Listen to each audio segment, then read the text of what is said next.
En este screencast vamos a ver método diferencial, un método para analizar información de tiempo y concentración generada experimentalmente y que nos permite, igual que otros métodos, conseguir valores de los parámetros cinéticos, entiéndase el orden de la reacción y el valor de la constante de velocidad.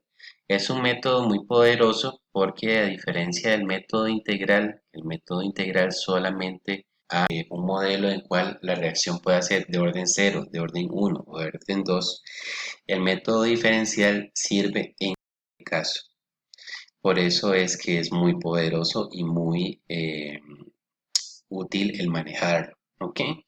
Para ilustrarlo, por aquí tenemos un problema en el cual se nos está hablando que tenemos dos reactivos y están formando un producto, pero resulta que se está utilizando la técnica del exceso, o sea, se está utilizando un exceso, de modo que prácticamente se considera que su concentración no cambia o se mantiene constante. Entonces solamente se van a medir las concentraciones de la otra especie mientras va transcurriendo. Entonces ya se ha hecho eso, fueron al laboratorio y obtuvieron estos datos, ¿verdad? Datos de tiempo.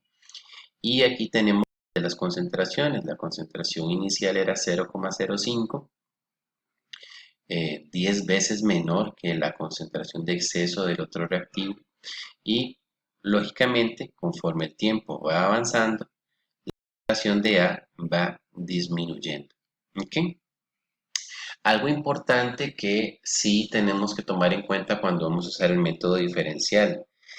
Los intervalos de tiempo a los cuales yo haga la medición deben ser iguales. Si ustedes ven aquí esta data, concentración cada 50 minutos. ¿Ok? Cada 50 minutos se tomó el dato. Entonces, esa es la precaución más importante que yo debo tomar en cuenta si lo que planeo es utilizar el método diferencial. ¿Ok? Si los intervalos van cambiando, entonces yo voy a tener que utilizar algún otro método. No puedo utilizar este de acá. ¿Y en qué se basa el método diferencial? Bueno, si uno tuviera eh, la verdad expresada como el cambio de la concentración respecto al tiempo y fuera una ley de velocidad de potencias y procediéramos a sacar logaritmo natural a ambos lados de esa expresión de la ley de velocidad, obtendríamos un modelo como este. ¿Ok? Y como hemos visto en otros momentos, que uno puede ver de que esto en cierto modo tiene una forma lineal, a pesar de que tenga logaritmos. Si lo vemos, este lado sería lo que llamaríamos y normalmente cuando hablamos de una función lineal. Eso sería igual a este valor de aquí es una constante, es un número. Sería el valor de la intersección con el eje Y, o que lo llamamos normalmente B en el modelo de Y igual mx más B. Mientras que aquí al otro lado vemos que alfa, que es el orden de la reacción, corresponde a la pendiente de la línea recta y este logaritmo de CA sería el valor de la variable X, la cual va a ir cambiando. ¿Ok?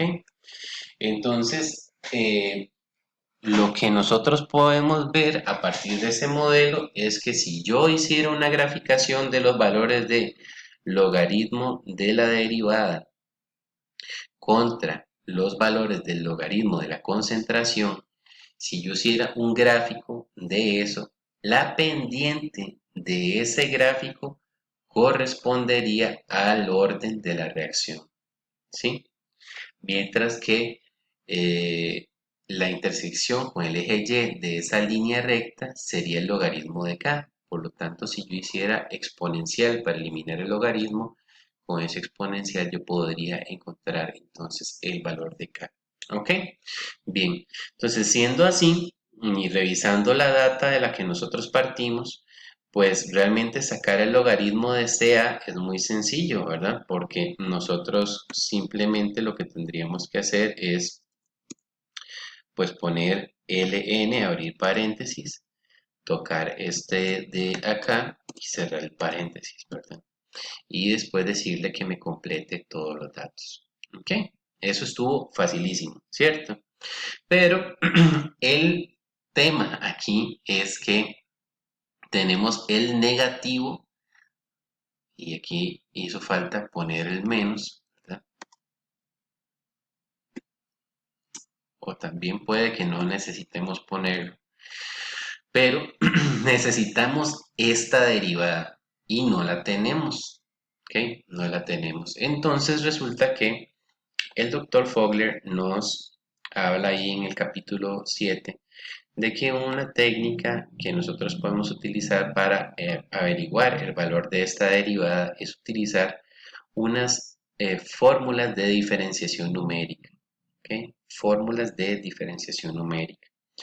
Entonces esas fórmulas son estas que están aquí colocadas. De hecho, este número que está aquí corresponde al número que aparece en el libro de la quinta edición. Entonces, pues aquí dice que para el punto inicial y para el punto final yo tengo una fórmula específica, ¿ok? Pero para los puntos interiores yo tengo una fórmula que es diferente a esos puntos extremos, ¿ok? Entonces, para yo poder calcular eh, esta derivada, yo lo que tengo que hacer es utilizar estas fórmulas. Tal vez para ayudarme un poco, vean que aquí el punto inicial se llama T0. Entonces yo podría decir, ¿sabes qué? Este es T0, este es T1 y hagámoslo así para ver si nos continúa la serie. 2, 3, 4. ¿Qué pasó aquí? T5 y T6. O sea, yo tengo 7 datos de tiempo. ¿Ok? Entonces, la derivada en el tiempo cero se utilizaría esta fórmula que tenemos aquí. ¿Ok? Ahora, vean que esta es la derivada en el tiempo cero, pero realmente en el modelo es menos el valor de la derivada. ¿Ok? Entonces, yo tengo que tener precaución en eso.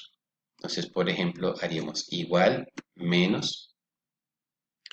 eh, Veamos de que aquí abajo tenemos este 2 delta t. ¿Ok? Entonces, si gustan, podemos ponerlo primero eso como 1 entre, y aquí paréntesis, 2 por el delta t. Y si recuerdan, nuestros datos fueron tomados cada 50 minutos, así que el delta t es 50. ¿Ok? Entonces, ese es el primer término, por decirlo así. Ahí estoy tomando ya este denominador y poniéndolo aquí adelante. ¿Ok? Ahora, eso tendría que multiplicar y veamos lo que tenemos arriba. Paréntesis y dice que sería menos 3 por CA0.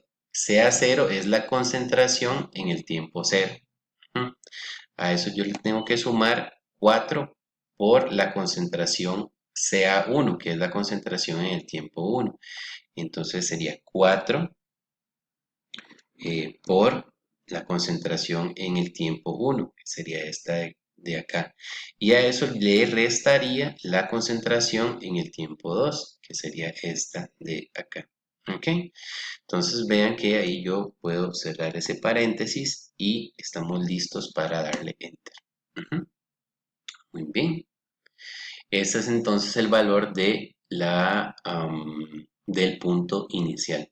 Ahora, vamos con los puntos intermedios. Vean que la fórmula del punto intermedio es que si yo voy a tomar, por ejemplo, como lo pone aquí Fogler de ejemplo, si yo voy a tomar la derivada en el tiempo 3, eso sería 1 entre 2 por el intervalo de tiempo, multiplicando a, y vean que tenemos aquí la concentración en el tiempo 4 y la concentración en el tiempo 2. Entonces, si yo voy a tomar la derivada en el tiempo 3, las concentraciones que yo utilizo aquí son la 4 y la 2. O sea, la que está antes del 3, perdón, la que está después del 3 y la que está antes del 3. ¿Ok? Entonces, ya si lo interpretamos así, pareciera que la fórmula es más fácil. ¿Ok? Recordemos que vamos a iniciar con un negativo porque estas derivadas no tienen el negativo, pero en nuestro modelo sí tiene negativo. Entonces yo inicio con el negativo, pongo paréntesis, 1 entre paréntesis 2 por el intervalo de tiempo, que recuerden que era 50 minutos. Y eso va a multiplicar, y entonces abro paréntesis, y como aquí estoy en el tiempo 1, entonces según esta fórmula, si yo estoy en el tiempo 1, los valores que tienen que ir aquí es la concentración en el tiempo 2 y la concentración en el tiempo 0. O sea, la concentración que esté antes del valor que yo estoy viendo y la que esté después del valor que yo estoy viendo. ¿Ok? Entonces sería la concentración en el tiempo 2 menos la concentración en el tiempo 0. Yo cierro eso y le doy Enter. ¿Ok? De hecho, aquí estos puntos internos, yo perfectamente puedo arrastrar la fórmula, creo, ¿verdad? Sin equivocarme. Veamos, ¿sí? De hecho que sí. Es 1, ¿verdad? El negativo. Todo esto, 1 sobre 2 sobre 50, todo esto es una constante. Y aquí es multiplicado por la resta de el número que seguía menos el número anterior, ¿sí? Entonces, vean qué fácil, ¿verdad? Gracias a Excel que nos facilita la vida y lo podemos arrastrar sin problema. Ahora, el último punto ya yo no lo puedo arrastrar con esa fórmula. ¿Por qué? Porque el último punto tiene su fórmula específica. Entonces, aquí yo tendría que ser igual, recuerden el negativo, paréntesis 1 entre paréntesis 2 por 50, cierro y cierro, y eso va a ir multiplicado por. Vean que sería, vean la lógica de esto. Aquí llegaba hasta el tiempo 5. Entonces vean que este último término es la concentración en el tiempo 5. Esta es la anterior y esta es la anterior. Entonces, como nosotros tenemos 6 datos más bien, querría decir de que yo lo que voy a tomar aquí es la concentración 4, la 5 y la 6, ¿verdad? Aquí ellos tomaron la 3, la 4 y la 5 porque llegaba hasta 5, pero como yo llego hasta 6, yo tengo que tomar la 4, la 5 y la 6, ¿ok? Entonces dicen que la primera es así nada más la concentración, después seguiría un menos 4, entonces menos 4 por la concentración que sigue, que sería esta, y finalmente yo le hago suma de 3 por la última. Entonces, suma de 3 por la última concentración. Y entonces ya yo cierro aquí y le damos. Y entonces ese sería el valor de el último punto, del negativo de la derivada del último punto. ¿Ok? Muy bien, entonces esta es la parte tal vez más difícil del método, ¿verdad? Que es utilizar las fórmulas de diferenciación numérica para generar los valores de las derivadas. Ahora, recordemos que en nuestro modelo no es la derivada lo que vamos a graficar, sino que vean que tenemos el logaritmo natural de la derivada. Así que entonces, bueno, ya teniendo los valores de la derivada, es muy fácil porque entonces volvemos a lo mismo, hacemos ln, abrimos paréntesis y nos vamos aquí para la derivada y le damos enter y después simplemente le decimos que arrastre. ¿Ok? Muy bien, entonces vean que aquí en nuestro caso y es logaritmo de la derivada, o sea, esta columna va a ser y, mientras que esta va a ser x. Así que lo que hacemos ahora es que tomamos esos datos, le decimos que queremos insertar un gráfico y vamos a insertar un gráfico de tipo dispersión y vamos a darle así, a ver qué nos genera Ok, ahí tenemos esa generación de la graficación. Ok, no nos vamos a preocupar mucho ahorita de arreglar el gráfico, pero sí, vean que aproximadamente está sobre una línea recta, ¿verdad? Así que agreguémosle una buena línea de tendencia.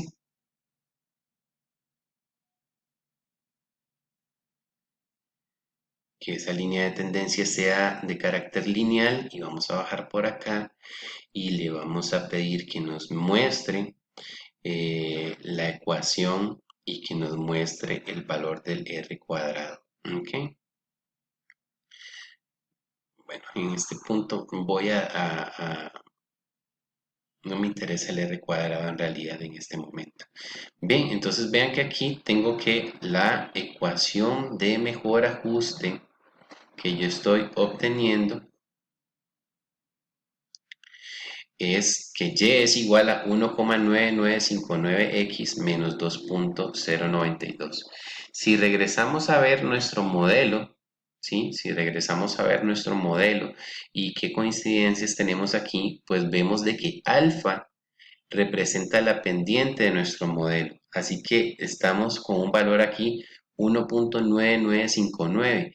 Y si ese es el orden de la reacción, prácticamente lo que nos está arrojando esto es que podemos concluir con buena certeza que la reacción es de orden 2.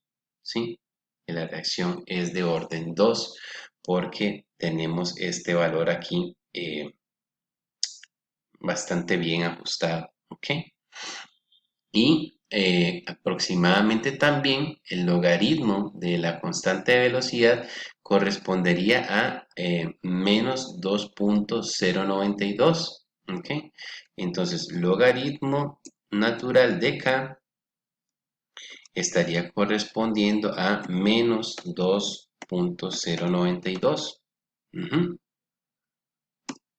Entonces, si yo quisiera averiguar cuál es el valor de la constante de velocidad, yo lo único que tendría que hacer es poner exponencial del valor que yo obtuve aquí como eh, intersección del eje con el eje Y que me arrojó la regresión lineal. ¿Ok?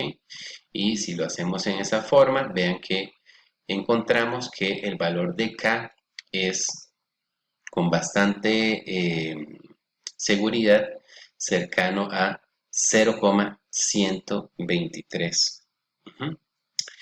Pues entonces esta sería la forma en que nosotros utilizaríamos el método diferencial para tratar datos de concentración y tiempo y generar información de parámetros cinéticos.